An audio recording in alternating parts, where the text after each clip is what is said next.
Hey, hey, hey, time to shine today, Varsity Squad. I am here in nice, sunny South Florida where the person I'm interviewing should be. She is kind of a neighbor of mine. Actually, she is a neighbor of mine.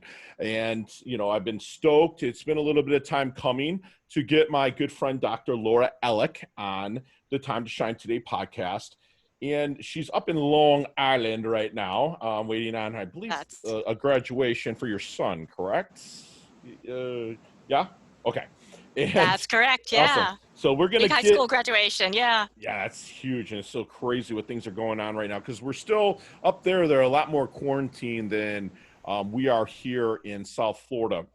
But again, I'm really stoked to have my good friend Dr. Laura on. She's a life coach and licensed psychologist in both New York and Florida. She works with all types of clients, but has a special expertise in eating disorders, weight management, and medical illness. She's a speaker and presenter and runs online and in-person workshops. Her second book, woohoo, Wisdom of the Universe, will be out this year. So, Dr. Laura, I'm going to have you come on and introduce yourself to the Time to Shine Today squad. But first, what is your favorite color and why?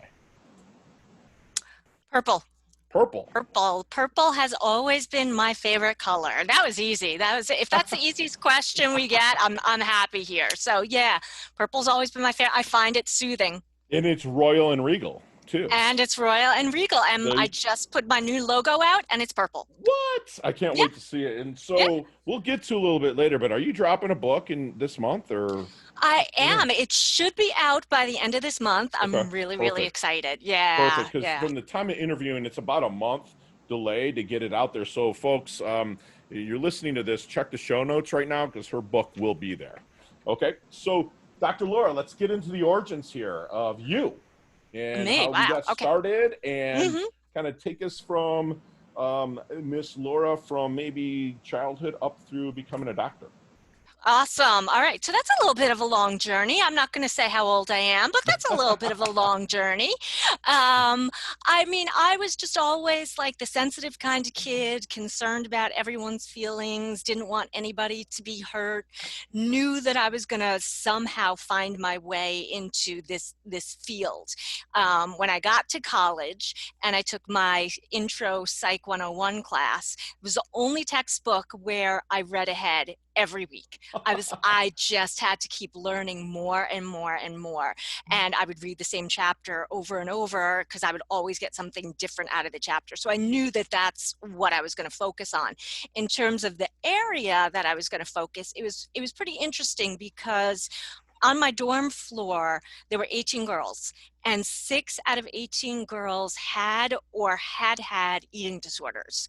And I'm like, wow, that's one third. And these are the Wow. people who admitted to having problems going on. So I'm sure that there were people who didn't say anything or people who were kind of under the radar a little bit. So I became very interested in eating disorders and I started studying them from college on. Wow. And I knew a little competitive, a little type A. So I figured I wanted to go as high as I could go. And Yeah. that was my PhD. And there you go. Did you have any eating disorders at all? May I ask I that? did. I Okay. did. Interestingly enough, as I was studying it, I had my own issues, and I used what I was learning to actually kind of self-treat. So when I work with my clients and they say, "Wow, you really get it," yeah, I really get it because I know what the Right. mindset is like.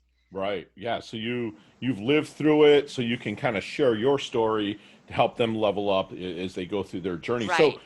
how do people come to you then? If you don't like mind answering that, because I have been in a relationship with somebody that's had an eating disorder at a young age, is my first Right. love and actually my first wife. And we're still great friends to this day. Hi, Amy, hmm if you're listening. But she had one, hmm and it took me having to go, and she's okay with me sharing this, having to go into her closet and finding paper bags of throw up and Right. showing it to people for them to believe what I was Right. saying. So how do Right. people kind of find you, Doc, and come to you? Well, in an ideal world, people would recognize what's going on with them and say, I need to go get help. Oftentimes, it's a family member who, like you said, a spouse, a partner, a parent, oftentimes who recognizes that something's going on.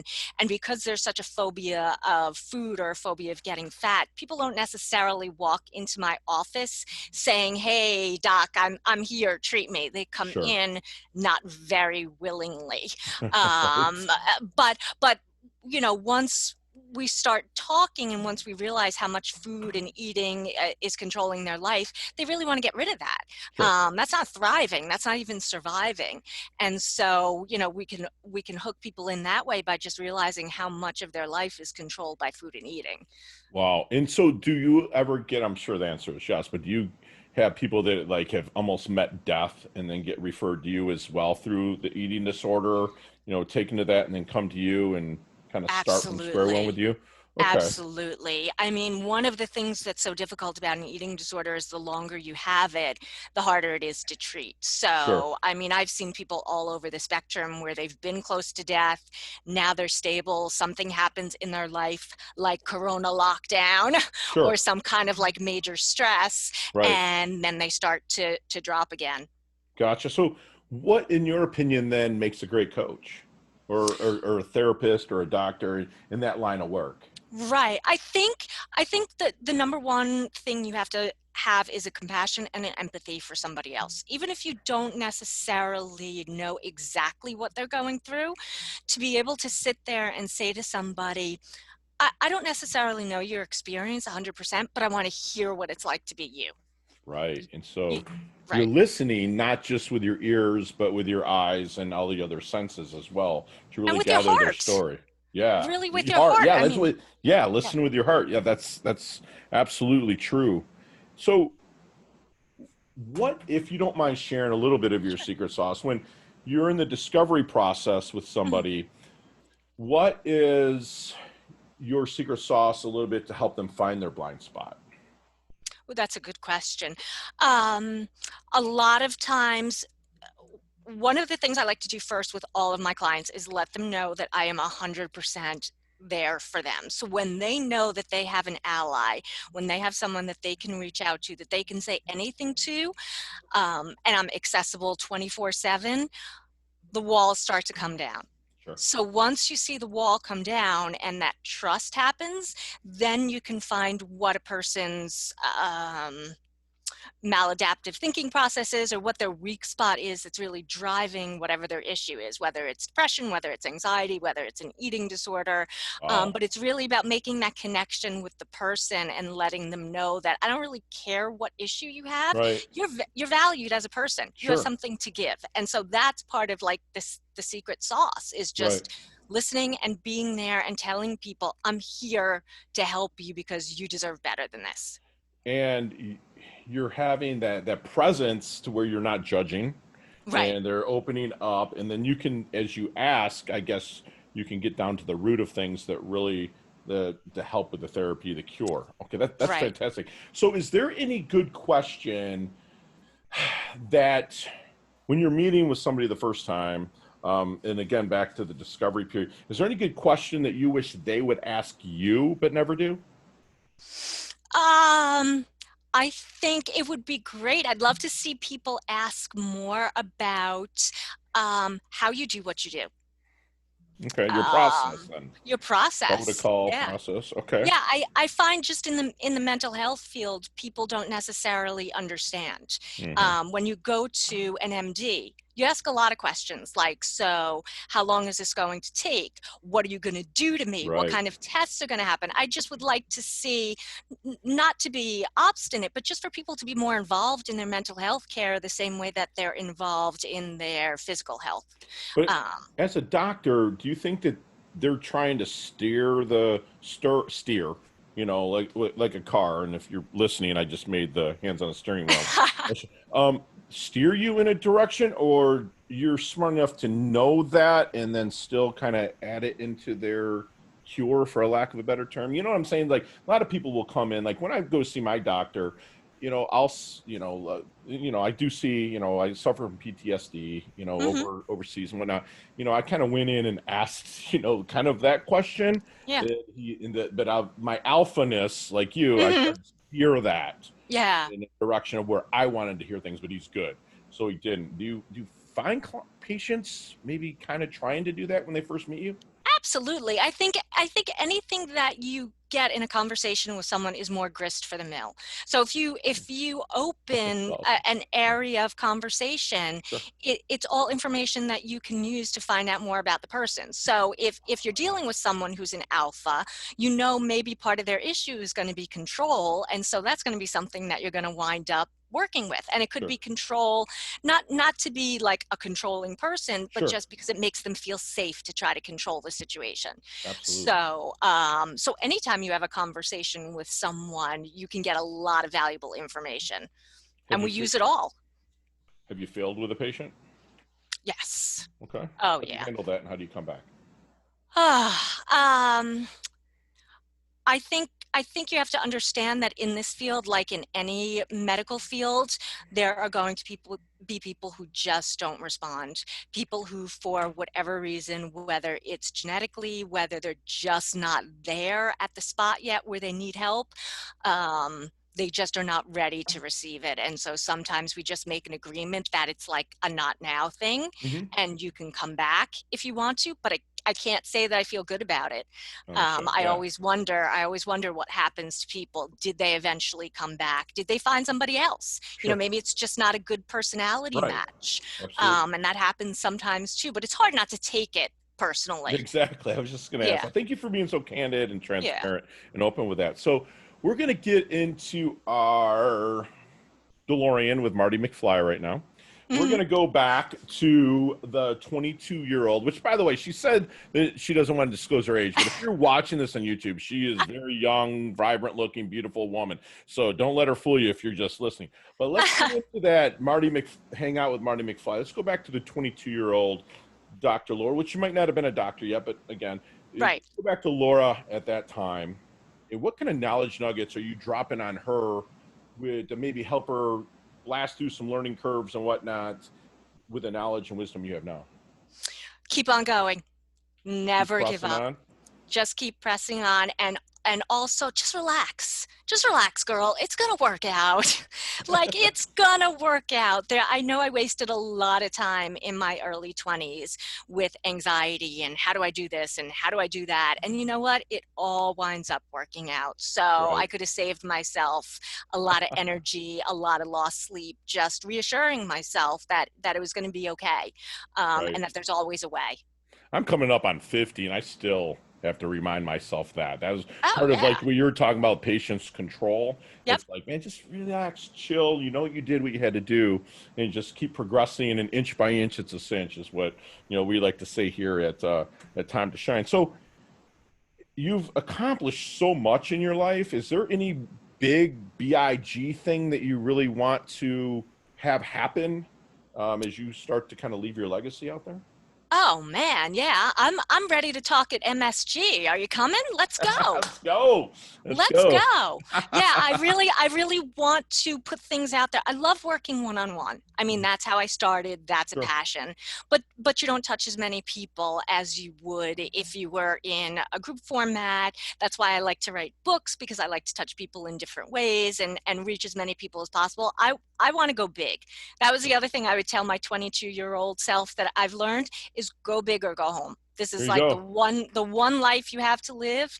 Make it the best one that you possibly can. So I'm looking to get out there. That's my goal. Oprah, like, call Oprah. me. Let's go. Let's do that. Yeah. So we talk a lot about the dash here at Time to Shine Hmm. today. And I really want to know how you want your dash remembered. That little mark between your life date and death date. Like Hmm. how do you want your dash remembered? Maybe your epitaph, if you will. How does Dr. Laura want that dash remembered?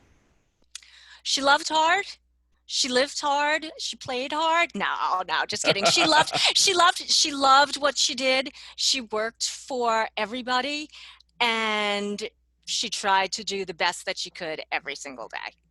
And Love I it. think that's what I try to do every single day is I just try to spread a little love, spread a little happiness, maybe bring somebody a little bit of relief Sure. from their emotional drama. And if I've done that, it's a good day.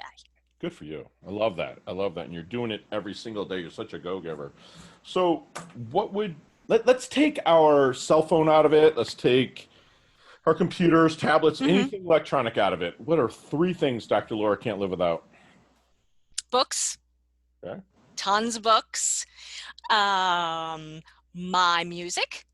So, ooh, I don't know. Can I say Walkman? Is that still Nope, can't technology? have that. No, Can't have that. you could have it. You could have it. So we'll go back in the past. So Right? definitely music, Okay. and definitely my kids. Kids love it. Love it. How many kids you got? I got three. Yay! Awesome Yeah. sauce. Very cool. Very cool. They coming down to South Florida with you? I have one who's going to play lacrosse at Kaiser. So What? he's getting ready to launch. Oh, Yeah. nice. And two others who are behind there. So, but they'll be down Okay. for the summer. Yay! Awesome Yeah. sauce. Can't wait. Can't wait. So, what is your definition of a life well lived? I think a life well lived is one that's lived fully. That means you've taken every experience that life has given you and you've really sucked the energy out of it, meaning that you've lived every experience that's come to you. This world is really like a playground for adults. There are so many places to go, so many things to do. Do as much as you can, but also give as much as you can. Love it. So we want that balance between the giving and taking. That to me is a life well lived. It's like why miss out? Right, When you can partake. You know right. what I'm saying? Well, obviously there's morally and ethically, but Well, still of the course. fun Right, stuff. right. Let's partake in it. I love that. I love your energy about that, Dr. Laura. So as we wind things down just a little bit, I've got a leveling up lightning round. It's five or Hmm. six questions. You and I could talk 30 minutes on each one of Hmm. them, and maybe over Hmm. coffee we can do that. But you Yeah. get 5 seconds to answer. It's the first thing top of your head, no explanations. You ready? Okay. Awesome sauce. All right. What is the best leveling up advice you've ever received? Follow your passion. Love that. Share one of your personal habits that contributes to your success. Routine and brushing my teeth every day. There you go. Love it. So not the book you wrote or the couple books you've wrote, not the one you're reading now, not the flavor of the month, but what is a book that if, someone's come to you, they're in the doldrums, you really want to help them level up. What is like mine is like The Traveler's Gift by Andy Andrews or The Go-Giver by Bob Burg. Like one of those two are like kind of really helped me out. What's that book for you? I could read over and over again The Gift of Fear by Gavin DeBecker. Wow, I've never read that. I'm going to put that in the show notes, people. Hmm. What is your most commonly used emoji? Um, the one where your head is blowing off. Okay, very cool, very cool. In not your age now, but what if you could be one age for the rest of your life? What would it be? 27. Yeah, that's a fun age, right? Yeah. I always say 27 to 30 is like my jam because I Uh-huh. starting to learn and Yep. get it, but I also was like feeling good every day. There No you matter even go. if I had a couple adult beverages the night before. So, what is your favorite charity and or organization you like to give your time and or money to? Tim Tebow Foundation. Love it. Love Tebow. Love him. Love him. You can catch him here in Jupiter when the Mets play. Oh my So gosh, when they come yes. here, yeah, because he's Yeah. at that level. All right. So last question. It's kind of a toughie. What is the best decade of music? 60s, 70s, 80s, or 90s? 80s. I'm an 80s girl. 80, big hair, don't care. Love it. There Me you too. go. Me too. I'm an 80s person. So how can we find you, Doc? All right. So, well, you can find me walking around Palm Beach Gardens because I'm out there all the time. But you can find me. I got a brand new website up and running, Oh. www.lauraellick.com. Oh, wow. I did not know that. Okay. I'm gonna Yeah, pull it up brand right now new. and add it to the show notes. Okay. Yeah, you can find me on Instagram at dr.ellick. Yep. And where else can you find me? You can text me. Always text me. Yeah. 516-635-6186. Love it. And also, you have an awesome LinkedIn page as well. Yes, and LinkedIn. And all that stuff will be in the show notes, peeps. And I just pulled up our website. It's pretty stellar. So, Doc, if you can please leave the time to shine today squad one last knowledge nugget you'd like them to take with them, internalize, and take action on? It is never too late to start over, and it's never too late to find and live your passion. Every Wow. day, every minute is an opportunity for you to restart. So don't let anything get you down. There's always a new beginning. Wow. And squad, I don't know about you, but I absolutely served a masterclass by Dr. Laura Ellick, my good friend here and neighbor, when she gets her butt back down. But like, if you're on YouTube, you can see I just have notes galore, and you should too. Bottom line, Dr. Laura is easy to find. If you'd like to talk to her directly, just reach out to me, and I'd be happy to make a personal introduction. Her compassion and empathy is off the charts. She listens not only with her eyes and ears, but she listens with her heart. She's 100% present and makes herself an ally to her patients. She'll explain the protocol and process, but if she doesn't, or any doctor you're working with, ask them that. Don't try to steer the conversation. Ask them for the protocol and process of how they're going to help you level up. She would tell her younger self, and she reminded me, and hopefully she reminded you, to keep pressing on, relax, it's going to be okay. While you're doing that, go big or go home.